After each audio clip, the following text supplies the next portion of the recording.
Ek weet nie of jy ook presies is soos ek nie, maar ek is 'n ou wat altyd gesê het ek wag vir die regte tyd. En met baie goed in my lewe het ek gesê nee, die timing is nie reg nie. Ek het nog ek is te besig of nee, weet my geld is nog nie reg genoeg vir daai dit wat ek wil aanpak nie en tot 'n skok kom jy eendag agter soos jy ouer word en wyser word. Weet jy, daar is nie 'n regte tyd nie. Daar is nie so iets nie. Dit gaan nie van self gebeur nie.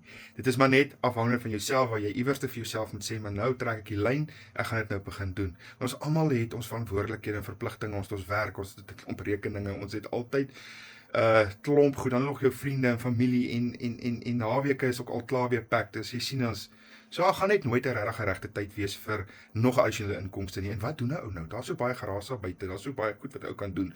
Maar ek het begin deur te sê, okay, kom ons vat, want ek al klaar gedink, ek gaan met 2 ure afstaan 'n dag, want dit is wat die digitale legacy builders program vir my sê om te doen. Ek moet 2 ure afknyp per dag van my besige skedule.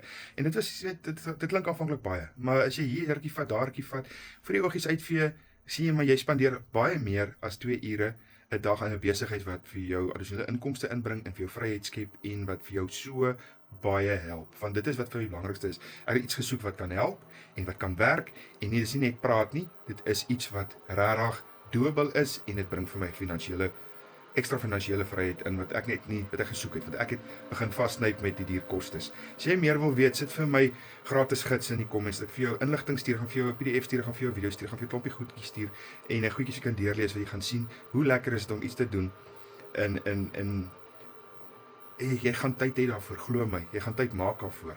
Want daar is nooit 'n regte tyd hier. Jy gaan sien jy begin net beweeg en as jy begin beweeg, groot ding hier soos jy beweeg vorentoe en jy maak 'n sukses. En 'n lekker dag, bye bye.